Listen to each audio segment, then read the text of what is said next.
Salut à tous les amis, j'espère que vous allez bien. On se retrouve aujourd'hui pour une nouvelle vidéo.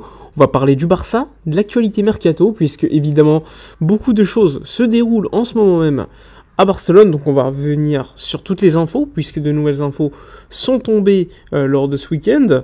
Juste avant, n'hésitez pas à vous abonner à la chaîne, à liker, à commenter et à partager. Et si vous voulez en plus me soutenir, il y a le bouton rejoindre sur YouTube, ou encore si vous voulez me suivre sur Twitter ou vous souscrire sur Twitter pour me soutenir dans mon développement de la chaîne.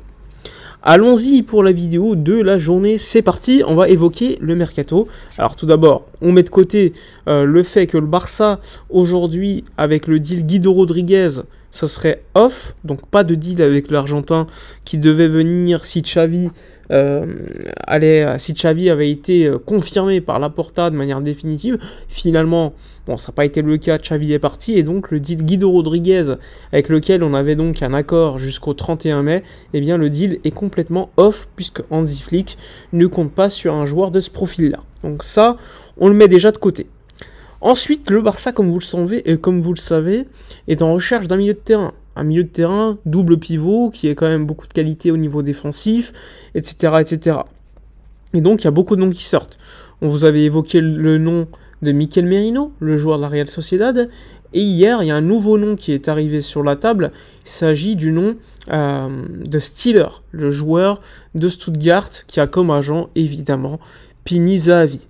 Alors, je suis allé pour poser des questions à certains supporters Blaugrana et supporters de la Bundesliga s'ils le connaissaient. Eh bien, tous m'ont évoqué un bon joueur de Bundesliga très jeune et qui, selon les datas, etc., est un joueur qui est assez à l'aise haut sur le terrain, qui est capable de jouer dans un double pivot, mais également comme relayeur un peu haut sur le terrain. Mais c'est pas le joueur qui va gagner des duels défensifs. J'ai regardé les stats.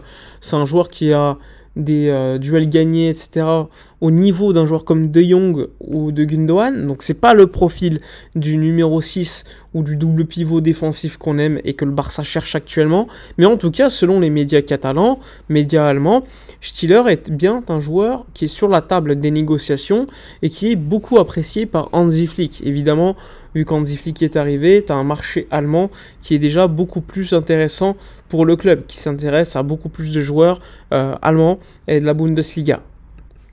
Ensuite, autre info, elle concerne Frenkie de Jong.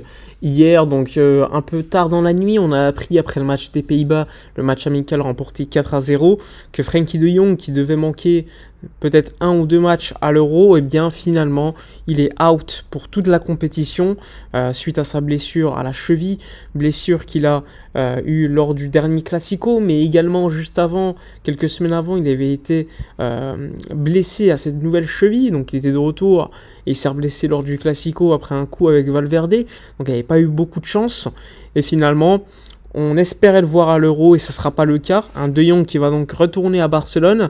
Mauvaise nouvelle pour les Pays-Bas.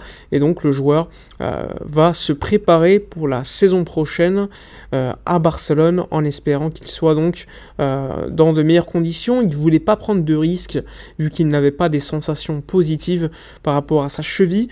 Et donc pas de Frenkie de Jong pour l'Euro 2024, malheureusement, mais d'autres vont dire heureusement pour nous, ça veut dire qu'il va pouvoir se préparer et être de retour pour la pré-saison, tout comme ça sera le cas notamment pour Alejandro Balde, qui sera de retour pour la pré-saison avec Hansi Flick, et Gavi, on l'attend lui beaucoup plus tard.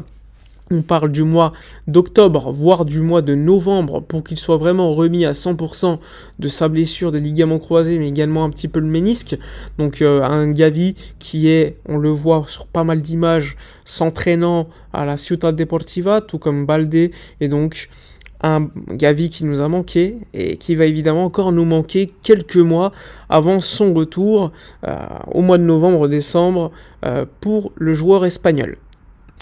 L'autre grande attraction de l'Euro, évidemment, ça va être l'Espagne de Pedri et de Lamine Yamal qui ont fait un gros match lors du dernier match amical de l'Espagne. C'est très bien passé, double passe D de Lamine et doublé de Pedri. Donc on a hâte de voir nos deux joueurs du Barça briller avec la sélection espagnole, sans oublier Ferran Torres, Fermin, qui sont également présents avec la sélection espagnole. Pas le cas pour Cubarsí, qui lui a été préféré pour participer aux Jeux Olympiques et ne pas le surcharger, puisqu'il y a un accord entre la fédération espagnole et le Barça pour que les joueurs ne jouent pas les deux compétitions. Et donc il a été préféré pour Cubarsí qu'il joue les Jeux Olympiques où il aura un rôle plutôt important, plutôt qu'à l'Euro où il serait probablement resté sur le banc derrière Aymeric Laporte ou le Normand.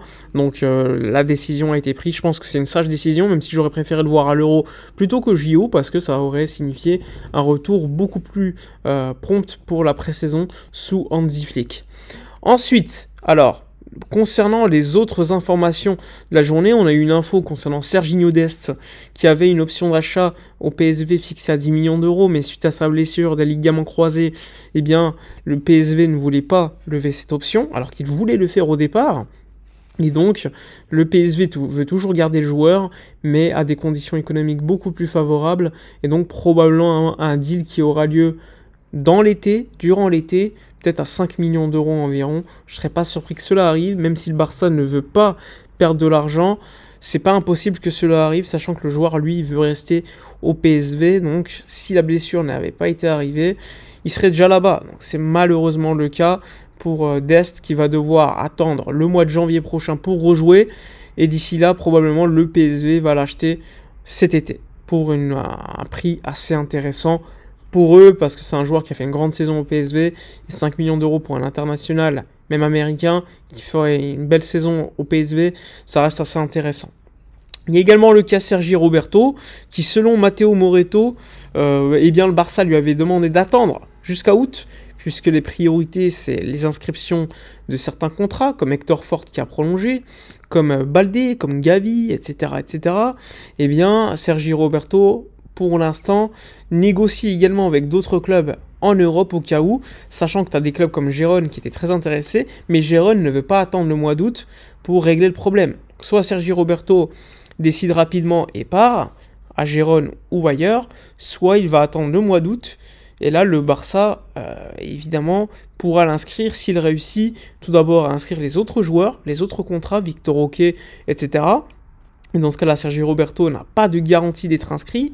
Et donc pour lui, il vaudrait mieux qu'il parte cet été assez tôt pour trouver une solution où il sera sûr de jouer l'été prochain. Donc, on verra également si c'est réglé rapidement ou pas pour Sergi Roberto. Tu as une réunion également bientôt avec les agents d'Araujo pour déterminer son futur. Là aussi intéressant. Futur de Cancelo, Félix, qui sera déterminé lors des prochaines heures, lors d'une réunion entre Mendes, City et l'Atlético. Donc là aussi, on a hâte de voir ce qui va se passer. Bref, on a fait le tour sur toutes les informations. N'hésitez pas, comme d'habitude, à donner votre avis dans les commentaires. Likez, commentez, partagez. Moi, je vous dis à la prochaine.